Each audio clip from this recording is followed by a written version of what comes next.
What's your ghost creepy paranormal story? 1. My mom found an old picture of me with one of my late uncles. She asked me if I remembered him. He passed away when I was really young, so I unfortunately don't remember much of him. She told me that he used to take care of me while both my parents were at work, so we had gotten really close. He was essentially another father figure for me at the time. Supposedly, my parents were woken up one night by me crying and screaming his name. When they came into my room, they found me holding that picture of us, the one I mentioned earlier. They got a call from my aunt that morning that he suddenly passed away. My mom said the only other times I ever cried like that was when my dad had to leave for deployment. She's convinced that my uncle said goodbye to me that night. 2. This is one my grandma used to tell about one of her aunts. They lived in Laos during the Secret War. Her aunt started talking with one of the American soldiers and he started learning basic Hmong. After some time though, he stopped showing up. The basic consensus was that he was dead, but she kept waiting for him. When things got really bad and the bombs started dropping, they fled to the caves for shelter. One night, as everyone is sleeping, she hears a familiar voice. It's the soldier. He's mumbling in a very broken Hmong, "I'm back for you," over and over again. Her eyes are still closed until she feels something reach out and grab her shoulder and slowly move down to her hand. When it reached her hand, she said it wasn't a human hand at all, but like a large animal paw. She briefly opened her eyes to see a dark figure, clearly not human though, standing over her. Then she heard her aunt get up. Something was said but she couldn't make what it was. The figure then left and the aunt followed. This was still in the middle of the night, mind you. The aunt was never seen again. The story is that the dead soldier came back to take her with him. Or something else imitated him in order to take her. Edit. To clarify the story, the paw touched my grandma. I don't know why it touched her first. She knows it happened because they were all hiding/sleeping in the cave together. 3. I have lots of stories. For now I'll share the one from when I was 10 and on a field trip. So I grew up in Northern Virginia, and we had plenty of battlefields and such to visit for school field trips. In 5th grade, my class went to the Belle Grove plantation, which was at Cedar Creek Battlefield. Cool house, still has damage to her columns from gunfire from the battle. Anywho, my class was in the kitchen of the plantation, listening to the tour lady talk about whatever it is you'd tell a bunch of 10-year-olds about plantation life. There are these big double doors on each side of the room, and they are open. And then we hear humming coming from outside. The teacher's aide, who I'll call Bulldog cause she looked like one, told us that whoever was humming to knock it off. But that's the thing, it wasn't any of us, and it was coming from outside. Bulldog goes out one side of the kitchen, comes back in and goes out the side that leads to the garden. She comes back in, says to the tour lady, no one at all is out there, but she could hear the humming right there in the garden. Doesn't sound like much, right? Well, fast forward a few years, and I'm reading a Ghosts of Virginia book. There's a story about Belle Grove in it. Apparently the lady of the house was found in the smokehouse one day, badly beaten, half in the embers, with clear fist imprints on her face. She dies just a few days later. A slave girl was accused of the beating and murder and was hanged for it. And the lady of the house liked to walk in the garden, and was always humming. And various people over the years was witness, I guess you could say, to the ethereal humming that would take place in the garden. That just thoroughly freaked me out when I realized I got to witness it too. 4.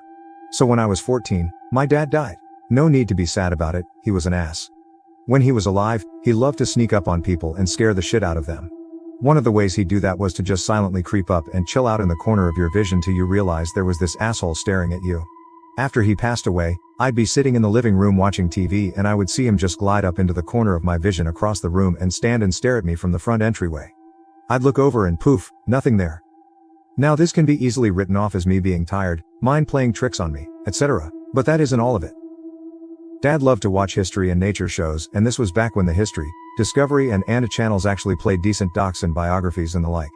He was an insomniac, so he'd always be up late with one of these channels on, and the walls were incredibly thin, and I'd always have to beg him to turn the damn sound down so I could sleep when I was a kid. After he died, for a few months, at least once a week, I'd be in bed and all of a sudden hear the TV in the living room, and it would be a documentary on ants, or a biography of Churchill, and other things. It'd spook me, definitely. My brother wasn't doing it, because for one, he's deaf and if he were to watch TV, he'd mute it, and also he had his own TV. My mom worked nights, and it always happened when she wasn't home. And at this point my sister had been living on her own for quite some time. I'd get up to see what happened, maybe the cat had turned the TV on, yeah? But nope. Max the tuxedo was usually with me in bed, or outside. And I'd be able to hear the TV drone on about worker ants, as I made my way down the hallway, through the kitchen and dining room to the front entryway. And once I'd get to the spot where I could see the living room and the TV, all noise would cease. It'd be dead silent. So quiet you could probably hear a spider fart. But wait, there's more. After he passed, the locked, chained and deadbolted front door would open all on its own, to let the cat in.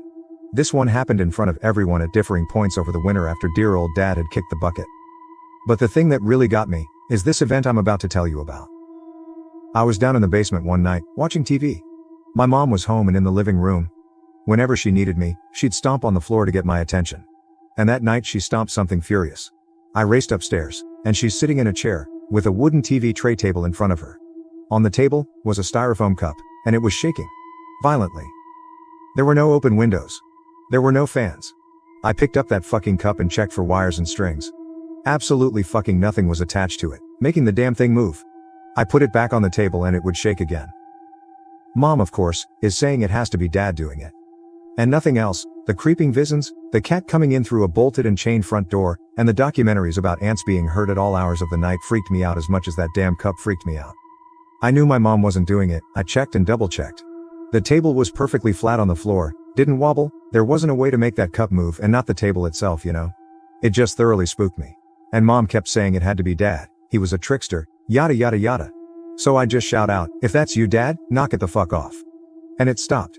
I didn't even finish saying it when the cup stopped shaking.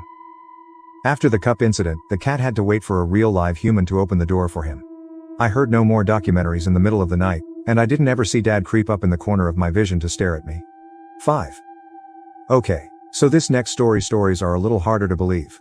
I mean, they happened to me, for goodness sake, and I even have trouble believing them. When I was 16, I started dating this guy, let's call him Joe, and he and his friends liked to do the whole ghost hunting thing in abandoned properties. This was back before shows like Ghost Hunters made it into mainstream culture. There was one they were very fond of, on a road not too far away from the plantation in my first story. When we talked about the house, we'd just call it by the name of the road it was on. But I'm the interest of trying to keep some anonymity, I'ma keep it to myself lol. So I'd only been dating Joe a few weeks, and one weekend he and I, along with 2 other friends, decided to mosey on over to this house and check it out. Now the story that everyone believed about this house, was that this guy snapped one day, killed his brother in the barn, and then took an axe and went through the house and killed his wife and children. Inside the house, on the 2nd floor, some walls did appear to have been chopped at with an axe. It's unclear why he did this, some say his wife and brother were having an affair, kids weren't really his, etc. And just to get this out of the way, I did try to find out the history of the place, but I never found anything to prove any of it happened. But its history, well, I'm not sure if it had anything to do with things that happened there. So anyway, we hang out and dick around checking the place out. Nothing happens. Boring, I know, haha. But that night long after I left, I dreamed that I was in the barn of the property. Our friend, who I'll call Anthony cause he looked like Anthony Kiedis from RHCP, was with me. And there was this guy standing in front of me, telling me I could ask him any questions I wanted and take pictures, but Anthony kept getting in my way and asking stupid shit. All I got from that dream was that this guy said he was a ghost, he liked to haunt the barn, and he was wearing a plaid flannel shirt with overalls, wearing a type of baseball hat, and he only had one arm. The next day when I see Joe, I tell him about it. I describe what the ghost was wearing. And then Joe looks at me pretty hardly, and asks me if the ghost was missing an arm. Oh what? Yes, he was Joe. How the fuck do you know? Joe says his sister would see a man exactly as I described and missing an arm at night hanging out in the hallway of their house when she was a kid, talking to a couple of other men. Apparently Jolene would get up to use the bathroom at night, see these guys standing at the end of the hallway and they'd be gone by the time she's come out of the bathroom. I hadn't met Jolene yet at that point, and years later when she and I got to talking one day, I asked her about it and she confirmed she did see an armless man all the time as a kid. But wait, it gets a little bit more weird. Joe and I had another friend, Tina. Tina had a little boy and they lived with her parents in another town, but also somewhat close to the plantation and axe murder house. Her little boy would say there was a man in the basement of their house that kept talking to him. One day, he draws this man. Guess what he fucking drew? I have no idea if this thing was a ghost, or what. But the fact that 3 different people saw him in some way, years apart, but he always looked the same, just genuinely creeps me out. The other story with that house. Oh man. One night, total spur of the moment decision, we decide to head up to the house, because for one, we had enough people to cover all the areas of house and barn, and 2, one of us had a van so we could take 1 vehicle. We'd never had that many go at once, because when you do things like this it's best to not have 4 cars all parked in an abandoned house's driveway, haha. So there were 10 of us this time. 2 in the barn, 2 in the basement, 2 for first floor, 2 for second floor, and 2 for the attic. At this point, I'd been to this house numerous times. I've been through the whole thing and knew it as well as my own house. And I was not on drugs, Had nothing to drink that night. That's important. So Joe and we end up as the two who get to hang out on the second floor. Except there's something there I'd never seen before. This is going to sound so fucking stupid, but I swear on all my loved ones, it's true. There was a bathroom there that I had never seen before. I shit you not, I'd never seen this bathroom before. And it connected between two bedrooms, and it was big with a giant claw-footed tub. It would be really fucking hard to miss it, you know? It freaked me the fuck out. And everyone agreed that we'd hang on our assigned floor for at least 20 minutes. And Joe made us spend that time in that fucking bathroom. I was seriously wondering if it would fade out of existence with me in it. It didn't, thank God, ha ha ha. But I went back one last time to that house. I went with other friends that time, and no Joe. We went through that house, and again, I shit you not, that bathroom was gone. I went through every doorway and every hole in the wall, and double-checked all closets. And that room was just gone, like it had never been there. I still don't know how to explain that. I really wish I'd been drunk or on drugs that night. Thanks for watching. If you got this far, leave a comment, like if you liked it, and follow for more.